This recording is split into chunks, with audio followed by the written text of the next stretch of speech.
एक गांव में महेश नाम का आदमी रहता था। एक दिन महेश अपनी पत्नी के साथ शादी से आधी रात में घर वापस आ रहा होता है। तभी उन्हें रास्ते पर एक सुंदर लड़की दिखाई देती है।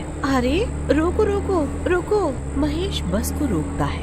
अरे क्यों रोक दी बस? बस लड़की दिखी नहीं कि लाड टपकाते हुए पहुंच जाते हो। तो क्या करूं? काली कलूटी बीवी मिली है। कभी मेरा मन भी तो करता है अच्छी शक्ल देखने का। मतलब एक बार पूछो तो कौन है बेचारी? जी हाँ, बताइए कौन है आप? मैं पास के ही एक फार्म हाउस में अपनी सहेली की शादी में आई थी, लेकिन लेट हो गई। मुझे घर छोड़ देंगे? अरे वाह वाह, मजा आ गया। सुंदर लड़की है, मेरा आधा रास्ता बढ़िया कट जाएगा। इसको लिफ्ट दे देता हूँ। जी हाँ, आ जाओ जी, पूरी बस खाली जा रही है, मैं छोड़ दूंगा आपको। लड़की जैसे ही बस के दरवाजे की ओर आने लगती है, महेश की नजर उसके पैरों पे पड़ती है। वो बहुत डर जाता है। अरे ये तो कोई चुड़ैल है। देखो निर्मला, इसके पैर तो उल्टे हैं। चलो चलो भागते हैं यहाँ से। अरे वाह वाह पतिदेव, हमारी तो लॉटरी लग गई। इसे बिठा लो बस में, कुछ नहीं होगा। अरे पागल हो गई है क्या? तू एक चुड़ैल काफी है मेरे लिए। ज्यादा मत बोलो, चुपचाप बिठा लो उसे। ये सुनहरा मौका है, मैं बाद में बताऊंगी तुम्हें। महेश निर्मला की बात मानकर उसे बिठा लेता है और डरते डरते बस को चलाने लगता है। बस में बैठते ही निर्मला उसे बातों में लगाकर उसके बाल खींचने लगती है। अरे अरे अरे, ये क्या कर रहे हो? छोड़ो छोड़ो मेरे बाल। बाल खींचते ही लड़की को गुस्सा आ जाता है और वो अपने असली खतरनाक चुड़ैल के रूप में आ जाती है। चुड़ैल की आंखें सफेद हो जाती है। छोड़ मुझे पागल औरत, छोड़, नहीं तो तू नहीं बचेगी। छोड़। अरे रे काली माई, ये क्या कर रही है? अरे रुक तो जा, तेरा बाल ही तो चाहिए। तभी महेश लाइटर जला देता है और वो चुड़ैल गायब हो जाती है। अरे बच गए रे। ए पागल औरत, क्या कर रही थी? और जल्दी से बस को भगाता हुआ घर पहुंच जाता है। अरे पागल हो गई है क्या? क्या कर रही थी? चुड़ैल के बाल क्यों खींच रही थी? अरे मुझे ऐसी वैसी मत समझो, ये देखो मेरे हाथ, उस चुड़ैल के कुछ बाल आ गए हैं।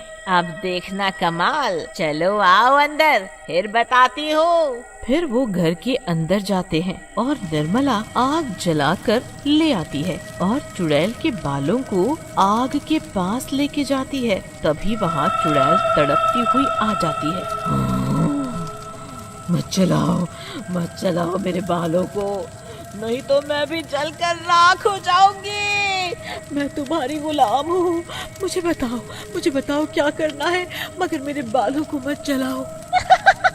पूरा घर का काम कर और खाना ला कर दे, और रोटी सब्जी नहीं, कुछ बढ़िया चाइनीज लाइयो। ओ गंवार की औलाद, चाइनीज नहीं चाइनीज होता है।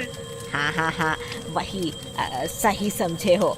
फिर चुड़ैल एक दुकान में जाती है। वहाँ के लोग चुड़ैल को देखकर डर जाते हैं। अरे ये चुड़ैल कहाँ से आ गई? दुकान के सब लोग चुड़ैल को देखकर दुकान से भाग जाते हैं।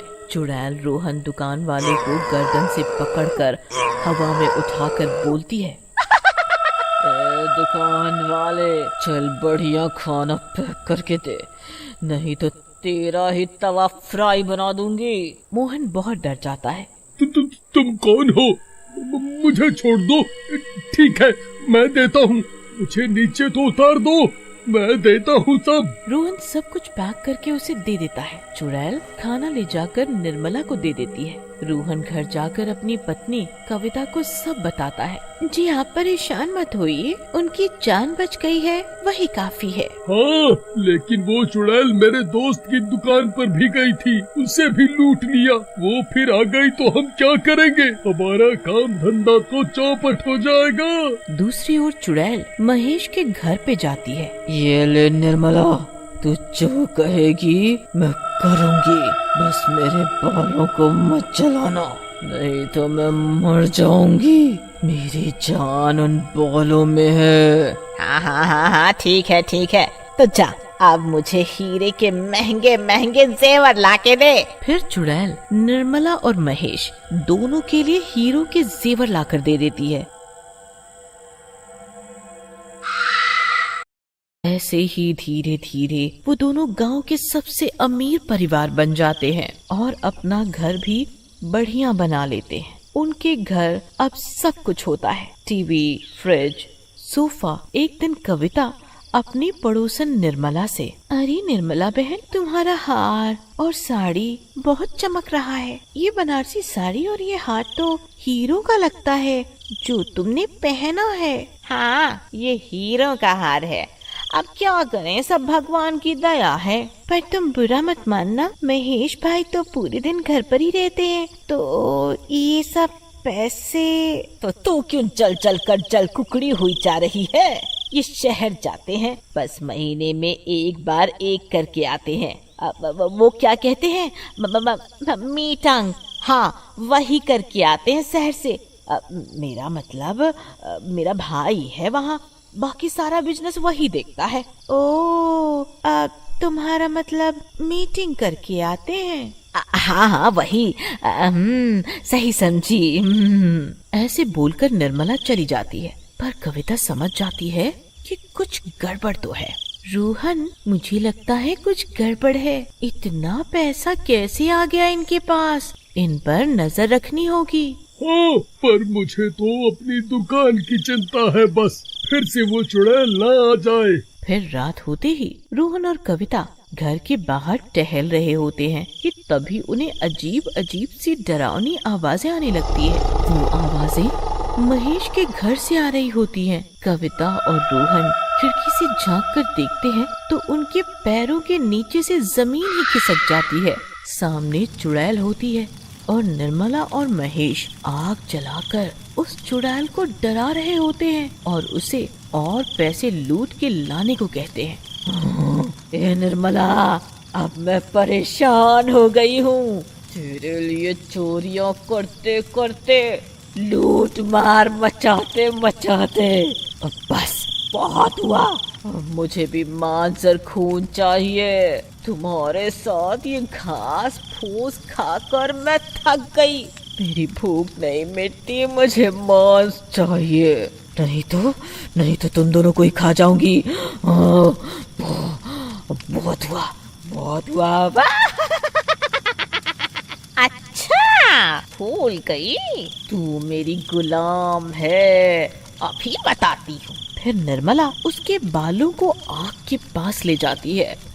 चुड़ैल तड़पने लगती है और जोर जोर से अपनी गर्दन को गोल गोल घुमाने लगती है। नहीं, मत जलाना। हाँ, मुझे जलन हो रही है। हाँ, मुझे छोड़ दो। ठीक है, जो तू कहेगी मैं करूँगी। छोड़ दे, मुझे छोड़ दे। अब अकल ठिकाने आई तेरी, चल जा। चुड़ैल गुस्से में बाहर आ जाती है। कोई बात नहीं, अभी तेरा अच्छा टाइम है। एक बार मेरे बॉल मुझे वापस मिल जाए, मैं तुझे जिंदा नहीं छोड़ूंगी। कविता और रोहन ये सब देख लेते हैं और सब समझ जाते हैं और चुड़ैल के पास जाते हैं।